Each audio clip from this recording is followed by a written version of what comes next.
전국 세계노총보도 논평 117. 우리 노동자 민중의 존엄과 생명을 위협하는 윤석열 참사정부 즉각 퇴진하라. 1.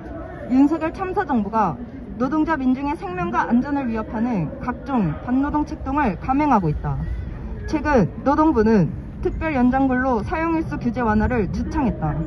기존에는 2주 특별 연장 근로를 신청해 인가받은 후 실제 한 주만 사용해도 사용일수를 2주로 계산했는데 바뀐 규정에 따르면 한 주만 사용하면 한 주만 인정돼 사용자의 특별 연장 근로 신청일수가 실질적으로 늘어나게 된다.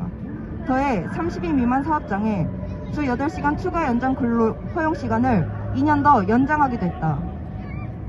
이 같은 노동부의 책동은 과로사를 불러오는 장시간 노동을 불러오며 산업재해의 증거로 이어질 수밖에 없다. 한편 기획재정부는 50인 미만 사업장에 중대재해법이 적용되는 시점을 늦추기 위해 고용노동부에 중대재해법 부칙 개정 의견을 전달한 사실이 확인됐다.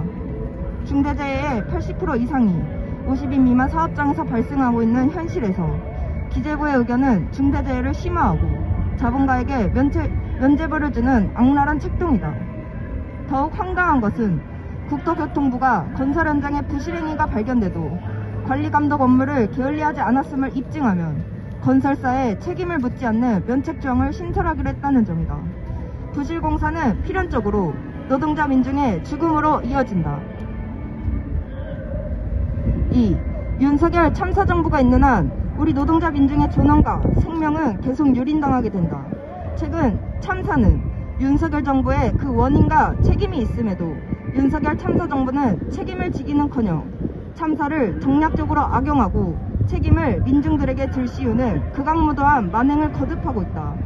이번 참사 발생 당시 시민들은 압사 사고 위험을 알리는 신고를 수백 차례 했음에도 현장은 전혀 통제되지 않았다. 윤석열의 출퇴근에만 경찰 인력 700명이 매일같이 동원되고 참사 당시 이태원에는 윤석열의 치적 쌓기를 위한 마약 단속용 사복 경찰들이 대다수 투입됐었다는 사실은 이번 참사의 책임이 경찰이 아닌 윤석열 정부에 있다는 사실을 보여준다. 그럼에도 윤석열은 참사 현장에서 이렇게 좁은 장소에서 그렇게 많은 사람들이 죽었나 뇌진탕 아니냐는 참사와 압사를 부정하는 막말을 쏟아냈고 국무총리 한덕수는 이번 참사의 책임 소재를 통역사고에 비유하는 망언을 내뱉었다.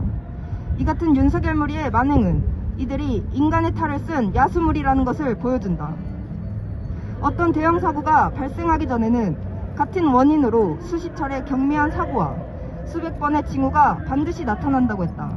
윤석열 정부 들어 감행된 각종 안전규제 완화와 사형화 책동에 이미 많은 노동자 민중들이 생계가 끊기고 노동 현장에서 무리 죽음을 당한 사실은 이번 참사의 전조가 분명 있었다는 것을 보여준다.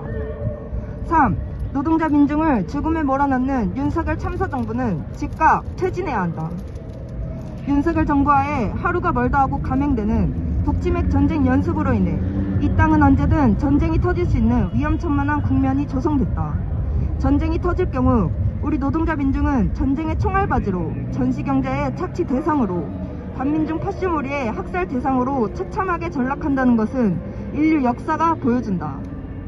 윤석열의 반민중 파쇼성은 이 사회를 인권의 동토대, 창살 없는 감옥으로 전변시키고 있으며 윤석열의 반노동, 반민중성은 우리 노동자 민중의 사회적 타살을 초래한다. 정치 권력은 민중의 존엄과 생명을 지키고 생존과 발전에 복무하라고 민중이 부여한 권한이다. 이 책임을 방기하고 오히려 민중을 억압하며 민중 머리 위에 군림하려는 윤석열 참사정부, 윤석열 야수무리들에게 더 이상 우리 노동자 민중의 존엄과 생명을 맡길 수 없다. 우리 노동자 민중은 민중항쟁의 총궐기에 윤석열 반민중 정부 참사정부를 몰아내고 민중민주의 참세상을 앞당길 것이다. 2022년 11월 5일 서울시청 광장 전국 세계노총 준